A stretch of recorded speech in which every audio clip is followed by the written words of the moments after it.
bersama saya Rizky dan juga wartawan senior Yogi Gusama. Mas Yogi, kali ini kita bakal membahas soal tahayul dan klinik di sepak bola kita nih Mas. Ya, Gimana pendapatnya? ya terima kasih.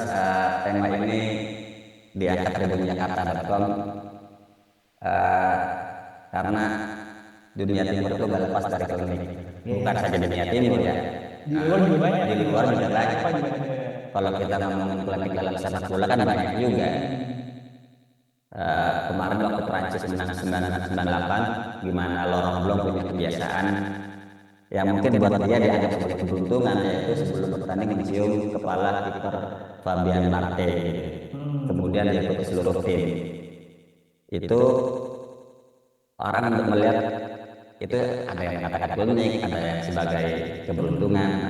Sebetulnya di sepak bola kita itu apakah masih ada seperti itu gitu. Padahal zaman sudah modern. Iya. Memang nggak masuk akal sih, cuman banyak orang yang percaya Mas.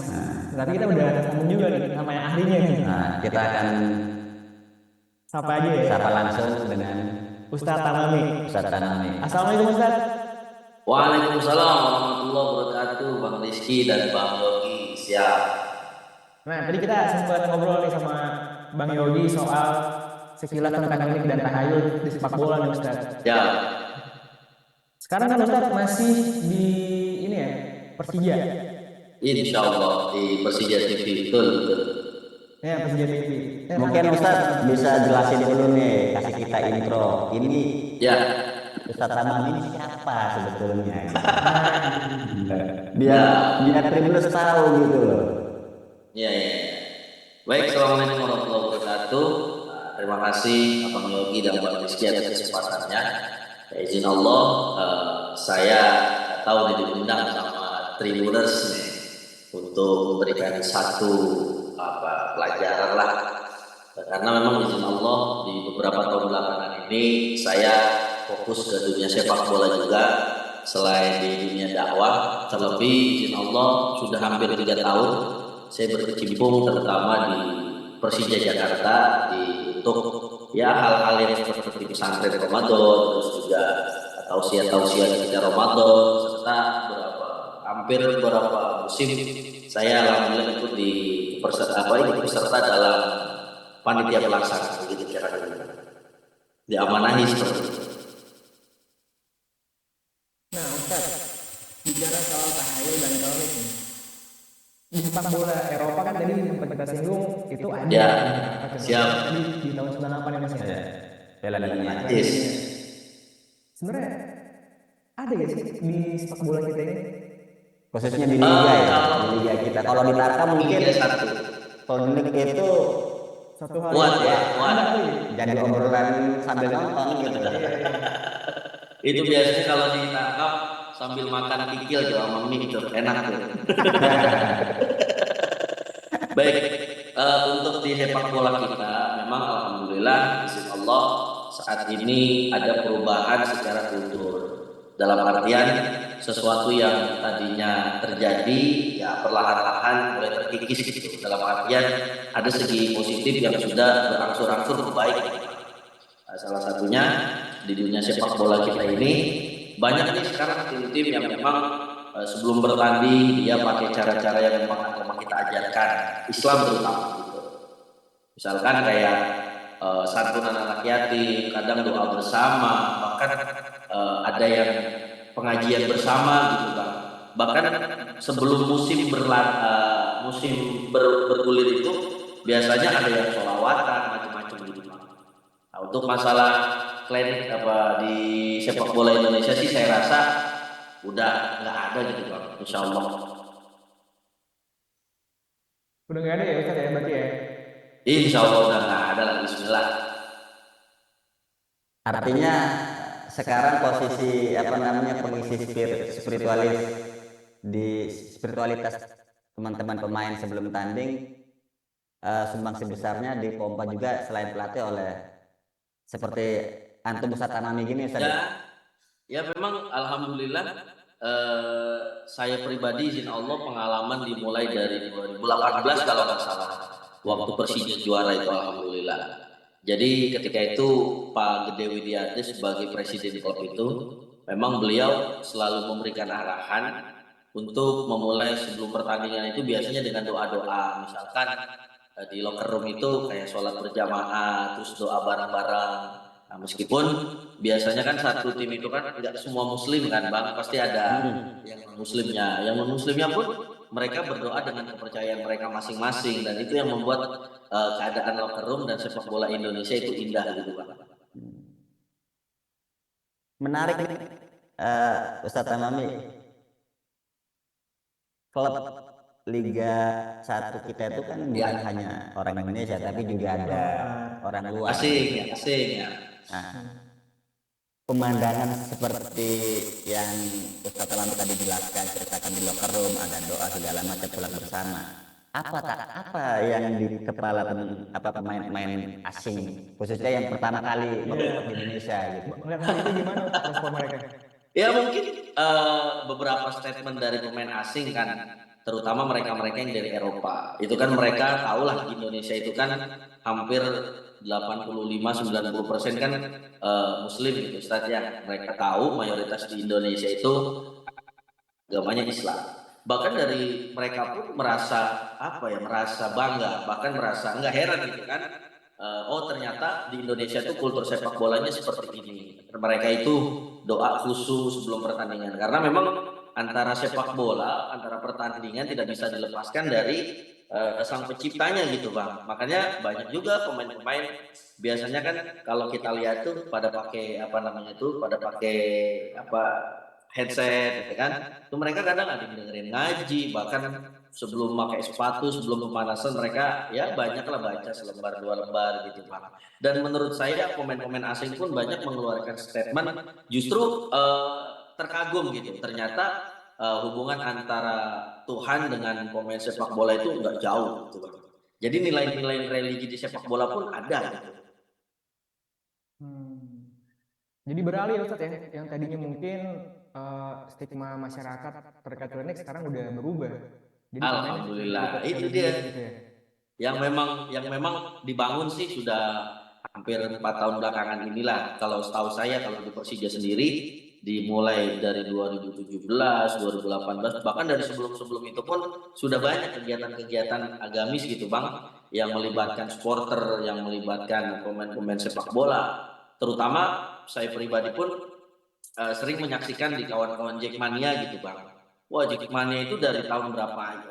Kurang lebih dari tahun 2016 atau 17 itu mereka tuh setiap tahun itu Bang, kalau ulang tahun milad gitu ya, selalu kumpul baca yasin, sholawat, yang mana mintanya itu doanya mudah-mudahan barokah sholawat, barokah ngaji itu punya efek yang luar biasa di dalam kelangsungan liga berlangsung dan untuk tim kebanggaan kita terutama Persija Jakarta gitu. Jadi bukan kedukun lagi, langsung ke dukungannya. Iya iya Berarti alhamdulillah ini gini masya Bang. Allah banget ya, artinya ada perpindahan kesadaran bahwa Baik baik. menjadi supporter yang modern itu bukan khusus tapi juga hatinya juga tenang gitu loh. Iya. Jadi memang kalau saya pribadi menilai kan sekarang ini zaman modern ya Bang Rizky, Bang Yogi kan. Dalam Iya, artian pemain bola kan juga alhamdulillah banyak yang ngaji, rajin, banyak lah yang rajin ngaji.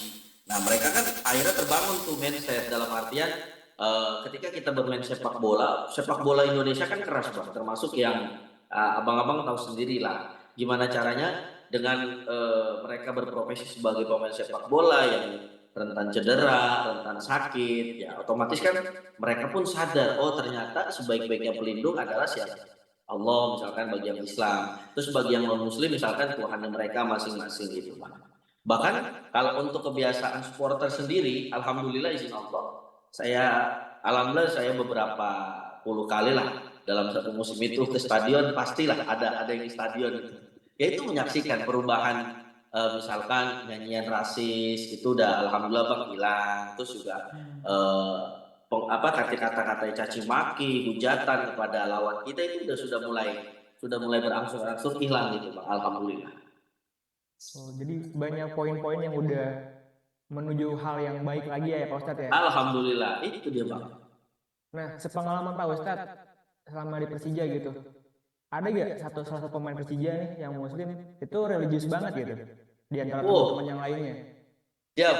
Eh, kalau saya nilai banyak ya Bang, bukan hanya satu dua, bahkan hampir 50% religi sekali mereka tuh. Bahkan misalkan seperti Bang Maman, terus juga Bang Rio Fahmi, itu kalau kita perhatiin mereka tuh rata-rata sebelum apa namanya, sebelum bertandingan sholat, doa gitu. Banyak. Dari sekian pemain, siapa yang punya apa namanya yang ibaratnya apa namanya minta konsultasi dulu ke Ustadz Tanami. Banyak nggak kita Aduh, kira-kira? ya kalau saya pribadi sih bukan konsultan ya Bang ya. Iya. Karena memang kita ini sifatnya umum gitu Bang. Sifatnya umum kayak dulu sebelum Bang Haji Ismet Sofyan pensiun kan di Persija kan. Nah itu Nah, sedikit banyak ngobrol sama beliau. Sampai saat ini pun alhamdulillah masih ada hubungan. Misalkan kita kayak ketemu gitu sama beliau gitu. Rata-rata mereka sih karena memang kalau sudah mendekati pertandingan terutama di hari H seperti ini itu mereka rata-rata fokus gitu benar-benar bagaimana caranya membaca apa taktik yang diberikan oleh pelatih, terus juga benar-benar fokus bang. Kalau sudah mau hak pertandingan itu, kayak doa mereka khusus benar-benar apa ya kalau bahasa orang Betawinya, ya benar-benar khusyuk dah dalam satu hari itu dia rata-rata. Oke. Ustadz Tanami, ini ada yang menarik yang terlewat ya, yang tadi yang Apa soal tuh? krum, yang soal krum. Ya, Eh, Kesan pertama yang tadi apa namanya pemain-pemain luar negeri ya, khususnya kan di Persija itu kan ada pemain dari Eropa Timur kalau nggak salah ya. ya waktu dulu tuh ada Marco Simic, terus Ah, juga ada Marco siapa Simic. tuh Kroasia kan dia kan, terus ada Jamie Ya. itu Brasil dulu tuh. Nah, yang terbaru ini eh, pemain belakangnya. Kudela, Nah, ya Kudela. ya.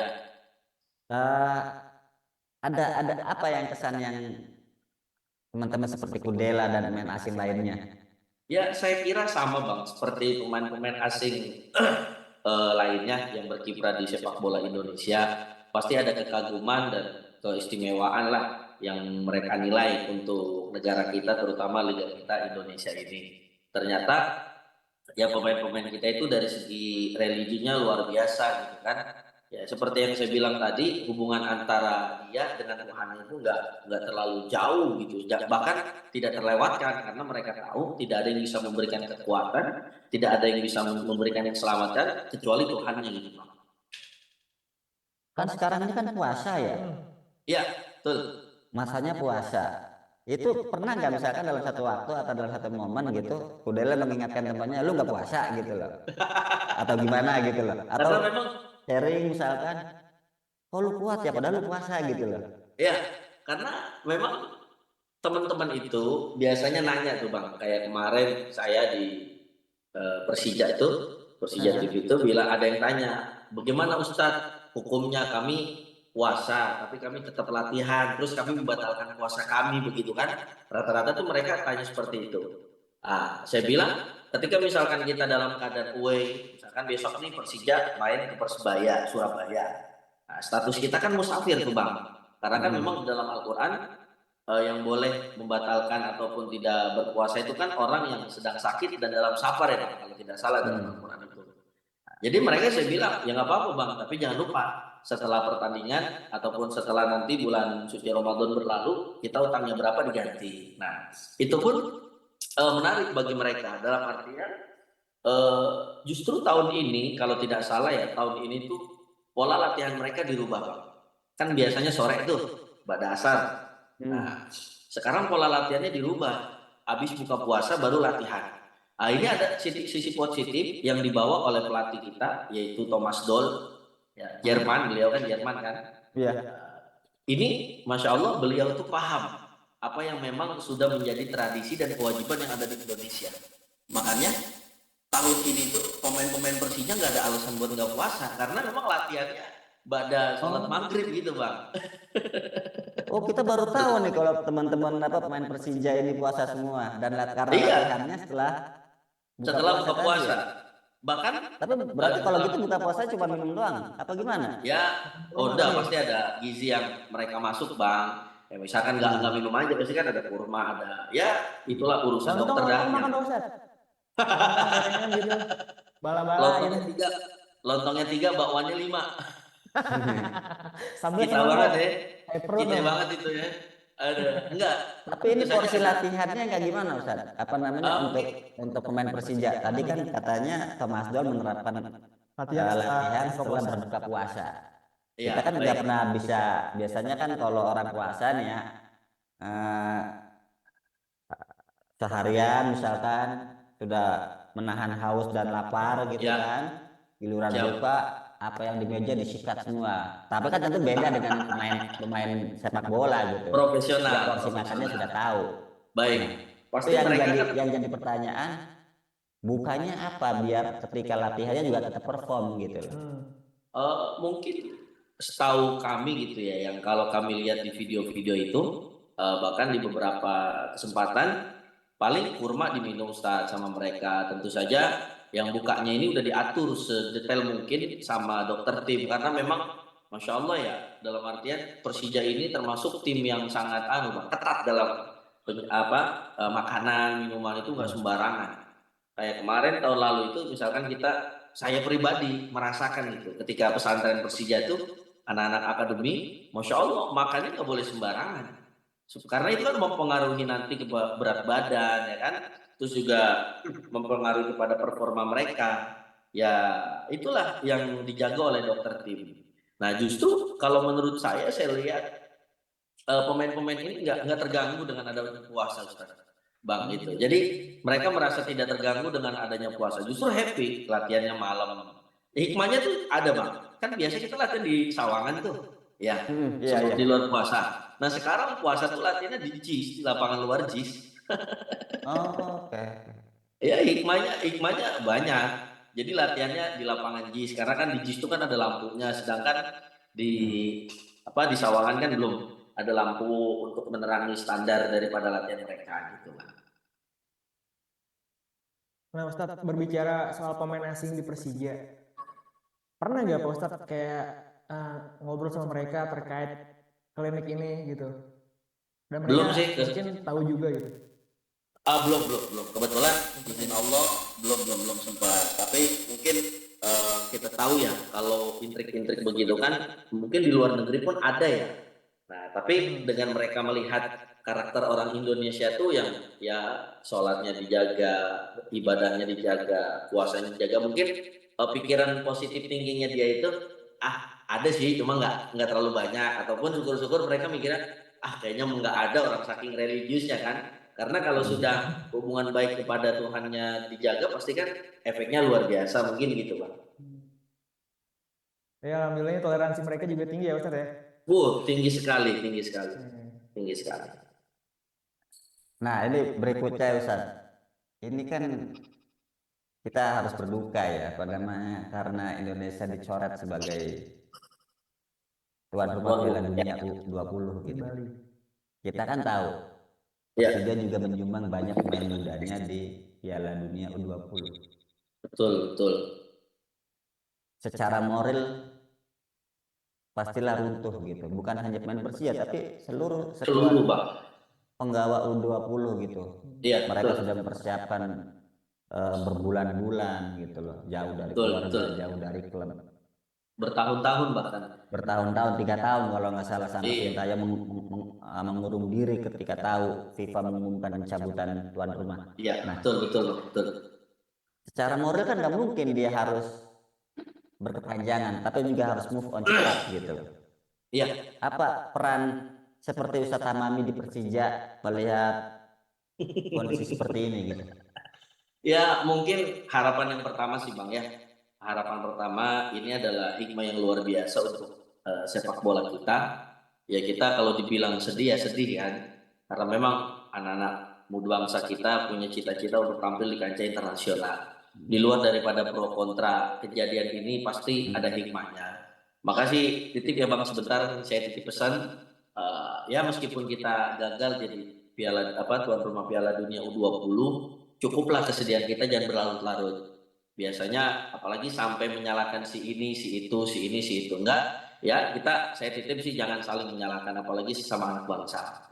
Nah, untuk masalah pemain Persija kebetulan memang izin Allah Persija itu penyumbang pemain terbanyak ya setahu saya di Piala Dunia U20 ini yang timnas kemarin TC. Ada Doni, ada Niko, ada hampir 6 atau 8 orang gitu Bang kalau tidak salah. Termasuk yang paling banyak di Indonesia.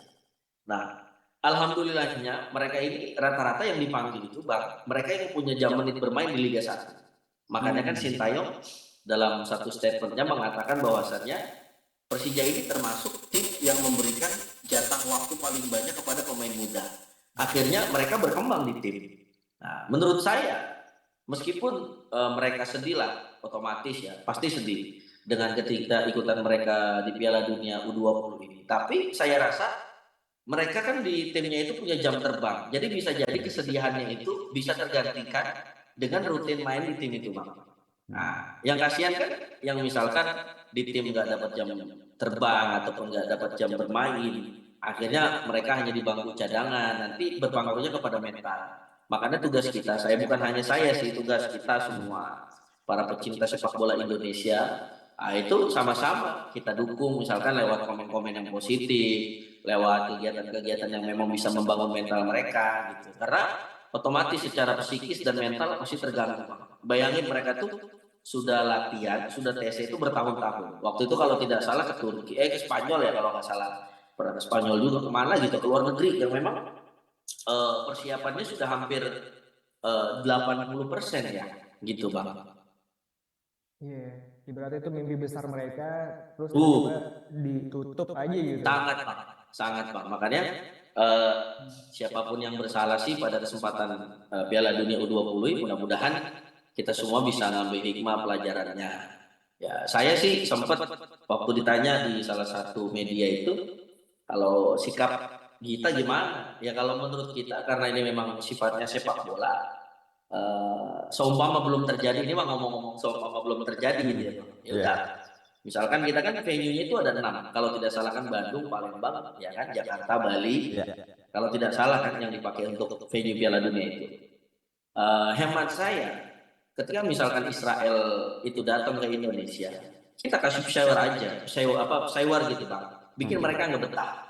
Contoh, misalkan mereka satu grup sama Italia atau Uzbekistan ataupun mana gitu kan. Ya udah, pas dia main kita datang tuh kita tonton, kita bawa misalkan bendera Palestina. Tentu saja dengan cara-cara yang Islam ajarkan Bang, tidak barbar, tidak ada kalimat-kalimat rasis gitu kan. Pokoknya kita bikin mental mereka yang ciut. Apalagi kan U20 kan masih muda, mentalnya masih terombang-ambing gitu kan, dalam artian bisa aja kita tetap jalan, misalkan tetap jalan di Indonesia, Israel main, kita datang dengan satu stadion orang Indonesia, kita bawa bendera Palestina, kita nyanyi-nyanyi lagu Indonesia yang memang membuat nyali mereka ciut. Wah, itu bisa membuat mereka nggak melangkah ke babak selanjutnya gitu Pak. Itu kalau pikiran saya sih waktu itu. Lebih beradab gitu ya Ustaz mungkin ya. Iya, lebih bermoral lah dan lebih dalam artian gini, Ustaz. Dalam artian gini, Bang. Tidak merugikan Indonesia dan tidak merugikan siapapun yang memang punya peran penting di Piala Dunia U20 di Indonesia ini, Bang. Gitu. Iya, khususnya nggak merugikan penggawa Garuda Muda ini ya Ustaz ya. Ya itu kan ya di antaranya tidak merugikan mereka-mereka yang sudah sudah TC berlarut-larut tahun gitu kan. Di luar masalah politik kita tidak ingin bahas karena memang agak pelik juga. Ya hemat saya seperti itu sih, Bang. Saya juga beberapa waktu lalu sempat main media sosial Ustaz, Mas Yogi. Siap. Jadi ada video di Swiss lagi bertanding tuh. Timnas Swiss sama Israel. Oh iya betul. Di negara Swiss kan istilahnya kan non minoritas ya. Minoritas gitu, mayoritas. Iya betul. Mengibarkan bendera Palestina. Iya. Itu. Sementara negara kita yang mayoritas Islam gitu. Keadaannya memang begini gitu. Iya maksudnya bisa kan kita cara-cara seperti misalkan seperti yang tadi abang katakan, Swiss itu kan berbendera Palestina. Mereka aja yang bukan Islam kepeduliannya luar biasa terhadap Palestina. Apalagi kita yang Islam juga, yang tahu sendiri hubungan Indonesia sama Palestina udah kayak saudara kan bang, gitu. Iya, Ya namanya saudara kan kalau disakitin kan pasti saudara kandungnya kan lebih marah kan begitu. Tapi iya. dengan cara-cara beradab, berakhlak, tidak merugikan Indonesia, tidak merugikan negara-negara lain yang ikut serta gitu bang. Jadi misi Ustadz berat juga ya buat apa membalikan psikis dan psikolog Garuda Muda ini yang sempat Ya terpuruk gitu. agak lumayan sulit lah, sulit. Ya itulah nanti mungkin tugas-tugas psikolog itu bang. Kalau menurut saya sih, mudah-mudahan sih setiap tim punya psikolog, terutama para penggawa-penggawa U20 ini supaya mental mereka bangkit lagi, supaya misalkan keinginan mereka main bola bangkit lagi, karena tidak mudah posisi seperti mereka gitu bang. Ya. Tapi sepertinya eh, apa namanya pecinta sepak bola merasa terobati sekarang ya. Nanti malam terobati ya Ustaz. Kenapa tuh Mas? Kenapa tuh? Karena Persija sama Persib akan main dan bisa ditonton oleh Jackmania. Betul begitu ya? Iya, betul. Ya minimal ada hiburan lah untuk bangsa kita, gitu lah. Betul. Ini laga ini juga sangat dinantikan juga Mas. Wah, ini the big Laga match. tunda, Big match. El Clasico. Tapi semoga lancar-lancar tadi ya. Amin ya, harapan kita seperti itu. Harapan ini kan Pembinaan bulan supporter Ramadan. yang tadinya apa namanya anarkis kemudian menjadi sadar dan damai di itu gitu. Iya. Ya ini kan juga bulannya momentum Ramadan ya bang. Kita jaga Iya. kesucian Ramadan. Jangan sampai ada kalimat-kalimat yang jelek, kalimat-kalimat yang rasis yang bisa nyakitin hati orang lain. Ya harapan saya sih semenjak tragedi Kanjuruhan ini, alhamdulillah hubungan baik antar supporter sudah mulai terjalin. Kayak misalkan Jackmania sama Boboto dan Viking itu sudah mulai terjalin baik lah, meskipun masih ada satu dua lah, ya biasalah, nggak mungkin bisa kita semuanya kan, terutama ya mereka yang masih punya umur-umur di bawah itu kan yang agak sulit gitu bang menerima perbedaan itu. Tapi di satu sisi mudah-mudahan sih Ramadan ini juga menjadi momentum persatuan persaudaraan di antara kita makin terjalin baik gitu bang. Amin. Baik Ustadz, waktu kita udah terbatas juga nih Pak Ustadz. Ya, sama-sama Bang Rizky, Bang Yogi. Kita juga senang banget nih. Nanti malam juga jadi ajang buka bersama ya. Jackmania. Wih, mantap. Amin. Oke, Tribuners. Sampai ketemu lagi di lain kesempatan di acara ngobrol di balik layar.